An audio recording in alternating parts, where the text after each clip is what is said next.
Good morning. It is February 11th, and we're taking a look at guncalendars.com, where we try to archive our Second Amendment history.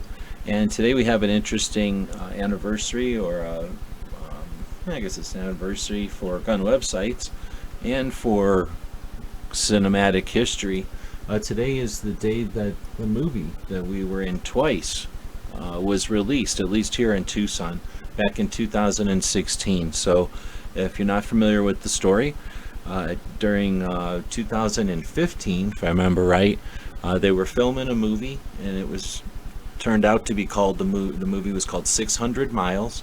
And at first it was filmed, or at first they came to Tucson and filmed a portion of it that had to do with a gun show. So there's a movie that had a gun show scene, and we were paid to set up a table, actually a whole set of tables at the gun show, the fake gun show for the movie, as if we were selling stuff at the gun show. So we brought a bunch of AKs, and we brought a bunch of Saturday Night Specials, and a bunch of little revolvers, and a bunch of Glocks, a bunch of my collections, and got paid to put them in on a table as if they were for sale at a gun show. It was pretty cool. We got to bring out the Every Second Matters shirts, Guns Channel shirts, our own logo shirts, and then none of it got in the movie, but pieces of it, corners of it got in the movie. And if you watch the movie with the magnifying glass, you might even see me and Mike Deddy walking around in the gun show about 6 or 8 times, because we were kind of screwing with the production of it. So they filmed it once, and then the star, who was a guy from the TV show Wings back in the day, the original star, something happened, and they went with Tim Roth, the guy from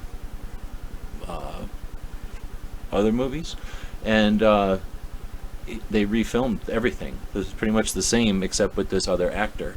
So they came back months later and filmed it all again, and they paid us again. Only the second time around, I got even double the amount of space in the movie, because they liked my stuff better than this other guy who brought a bunch of stupid Nazi stuff. And so I got to take 2 tables, if I remember right. So it was a pretty fun experience to get to see how a movie was made, at least a portion of it.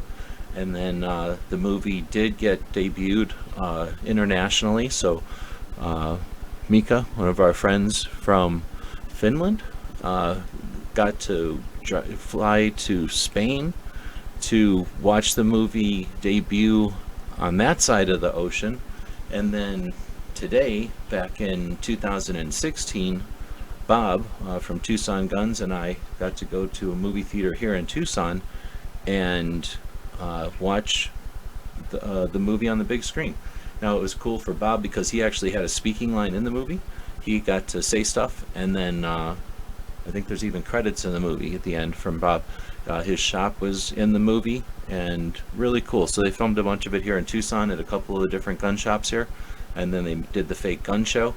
And then the rest of the movie, 90% of the movie is filmed in Mexico, and it's kind of a stupid movie. It's not that good, but it's interesting to be part of it and to see behind the scenes. To get paid to have your guns in a movie is pretty cool, and to be able to do it twice with 2 different actors was pretty neat.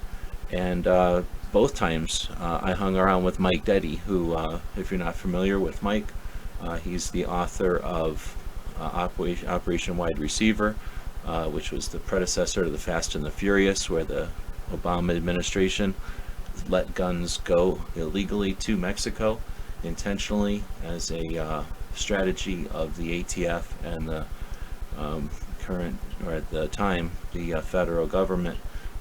It's some sort of a sting operation that went more than awry. And Mike wrote a book, and that book is sort of what at least the gun show portion, if not a chunk of the movie, was based on.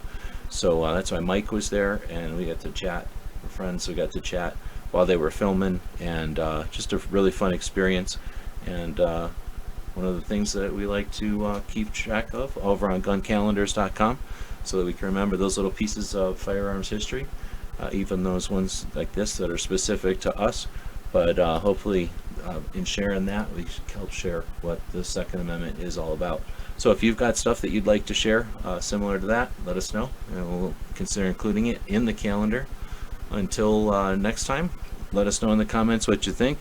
I know a couple of people have seen the movie. It's a pretty bad movie, but if you have, let us know in the comments. If you're watching this over on guntube.org or gunstreamer.com, or wherever else, we'll be looking forward to the comments. Until next time, thanks for watching.